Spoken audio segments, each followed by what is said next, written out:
I've always felt like climate change is the defining issue of this generation. My passion for the environment and conservation more broadly definitely stem from my love of climbing.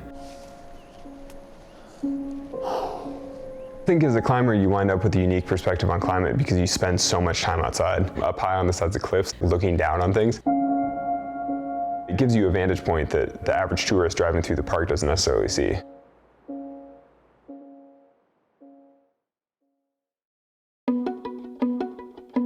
My name is Honnold. I'm a professional rock climber. I've basically spent the last 20 plus years climbing outside all the time, and you just can't spend that much time outdoors without starting to care about the environment and trying to protect the wild places that you climb in. They're the basic things as a climber, like leaving no trace, making sure that you don't make a mess of the crag, trying not to degrade the environment more than you have to.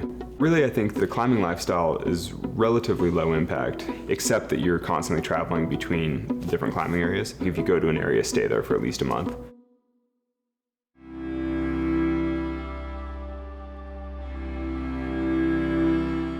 I don't think there was one specific moment as a climber that made me realize that the climate was changing. I've traveled fairly widely, I've seen quite a bit, and so I have a lot of different examples from different parts of the world. The polar regions in particular, but also just the high mountains with glaciated peaks are really where the world is changing the fastest. When you look at these peaks that seem permanent, and then you see that the glaciers are just retreating so quickly that it changes the way you interact with the mountains, and that just strikes you as wrong. You normally think of those types of landscapes as sort of transcending human timeframes, and yet, just in the time that I've been a climber, I've seen them change drastically.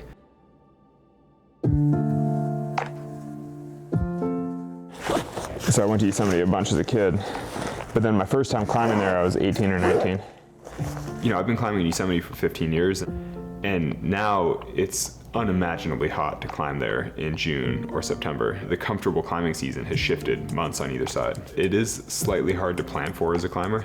Now you should just anticipate that any kind of ice route may or may not be in, and you should know that when you hike into the mountains like that, there's a good chance that it's just not going to be in condition. Things are changing pretty quickly and you just don't totally know.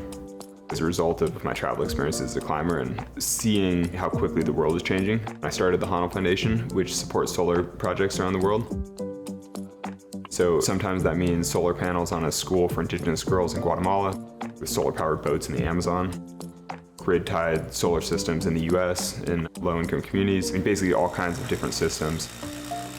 I think that it's hard for people that live in cities to appreciate how quickly things are changing in the more remote and rugged places on Earth. For me personally, as a climber and as an athlete, I like to show the natural surroundings that I'm climbing in. And so Edge of the Unknown is a new National Geographic series of showing how top athletes do what they do.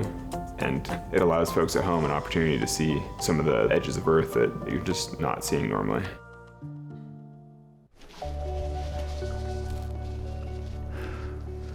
In my case, my episode is sort of a deeper dive into this experience we had climbing walls in Morocco, and it's exactly the kind of place that is most affected by climate, particularly because it's North Africa, and so it's already climatically extreme, cold in the winter, hot in the summer, it's up high. These are the types of communities that are most affected by climate change, and the people who are least able to adapt. When you read statistics about climate refugees, these are the communities that you're reading about. I hope that anyone watching Edge of the Unknown comes away a little bit inspired about how we do the sports that we do and the hard work that goes into performing at this level. But I hope that they're also inspired by the natural beauty of the world and the locations in which we're doing these sports.